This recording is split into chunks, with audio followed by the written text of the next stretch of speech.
Assalamualaikum warahmatullahi wabarakatuh.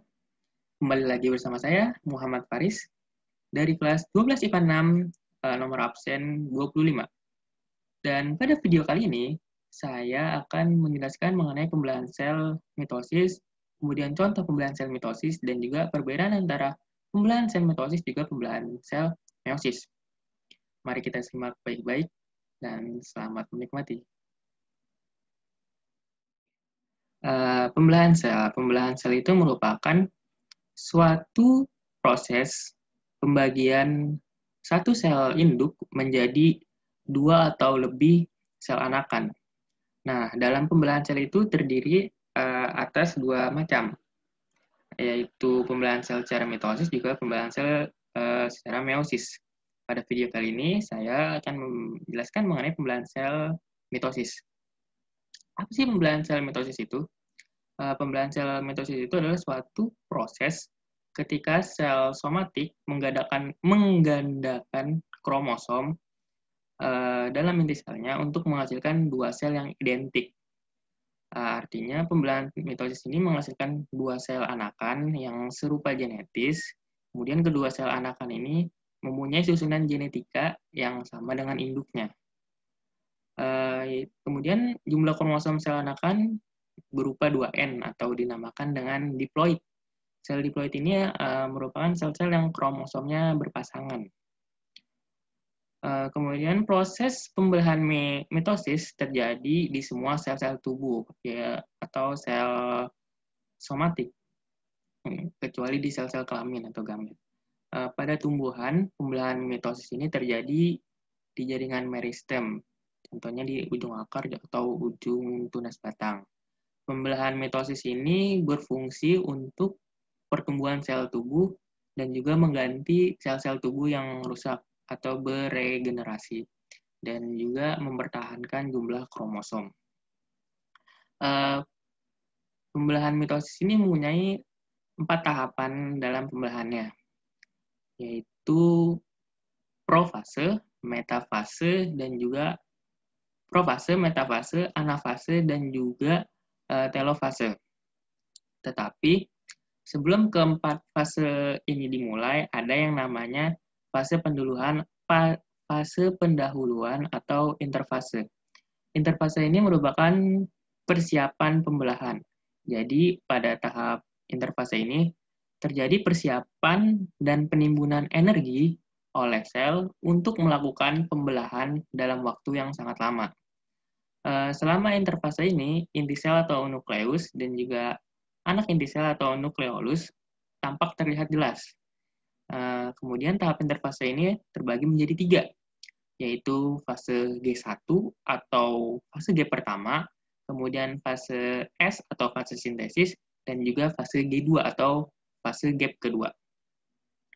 Selanjutnya, setelah fase pendahuluan selesai, fase interfase selesai, kita baru masuk ke tahapan proses pembelahan mitosis.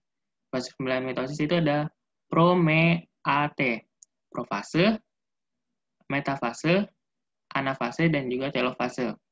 Pada tahap pertama itu profase. Pada tahap profase ini terjadi perubahan nukleus dan juga sitoplasma. Di dalam nukleus ini, benang-benang kromatin menebal dan memendek membentuk kromosom. Kemudian tiap lengan kromosom berganda membentuk 2 kromatip yang terikat pada sentromer. Jadi, kalau kita tarik garis dari kromatin, benang-benang halus, kemudian dia menebal memendek membentuk kromosom, kemudian dari kromosom dia berganda menjadi kromatid. Kemudian selama profase ini, nukleolus dan membran nukleus menghilang. Kemudian pada akhir profase, terbentuklah spindel. Dengan berakhirnya profase ini, kromosom-kromosom yang double dan memanjang itu menempatkan diri di bidang ekuator dari sel. Selanjutnya kita ke fase kedua atau tahap kedua, yaitu fase metafase. Pada tahap metafase ini, masing-masing kinetokor pada sentromer dihubungkan ke satu sentrosom oleh benang-benang spindel tadi. Kemudian, pasangan kromatid bergerak ke bagian tengah inti sel dan membentuk lempeng metafase. Selanjutnya kita ke fase ketiga, yaitu fase anafase. Fase anafase ini adalah fase pemisahan kromatid dari bagian sentromer yang kemudian membentuk kromosom baru. Masing-masing kromosom ditarik oleh benang-benang spindel menuju kutub yang berlawanan. Jumlah kromosom menuju ke kutub yang satu akan sama dengan jumlah kromosom yang menuju kutub lainnya. Kemudian kita ke tahap yang terakhir, yaitu fase telofase. Pada fase ini terjadi peristiwa kromosom berubah menjadi benang kromatin. Membran inti dan nukleolus terbentuk kembali dan terjadi sitokinesis, yaitu pembagian sitoplasma, sehingga dihasilkan dua sel yang identik dengan sel semula. Oke, lanjut kita ke contoh pembelahan sel mitosis. Contoh pembelahan sel mitosis kita bisa lihat pada pembelahan sel akar bawang merah. Ya, kita bisa lihat. Nah, di sel akar bawang merah itu ada fase profase, metafase, analase, dan juga telofase. Nah, kemudian apa sih perbedaan dari pembelahan sel mitosis juga pembelahan sel meiosis? Perbedaannya yang pertama tempat berlangsungnya. Kalau pembelahan sel mitosis itu berlangsung di sel-sel somatik. Kalau di meiosis itu berlangsung di sel-sel kelamin atau gamet. Kemudian tujuannya dari pembelahan sel mitosis yaitu pertumbuhan serta penggantian sel rusak atau mati, regenerasi kan. Kalau pada meiosis yaitu pembentukan gamet. Kemudian dari kandungan genetik pada sel-sel anak. Kalau pada pembelahan mitosis itu sama dengan sel induk. Kalau dalam pembelahan meiosis itu berbeda dengan sel induk.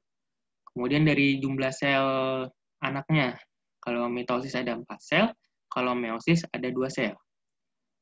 Kemudian dari jumlah pembelahannya. Pada pembelahan mitosis itu hanya terjadi 1 kali. Kemudian kalau pembelahan meiosis itu terjadi 2 kali.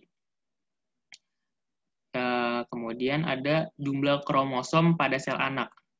Kalau pada mitosis itu sama dengan sel induk. Kalau pada meiosis itu setengah dari sel induknya.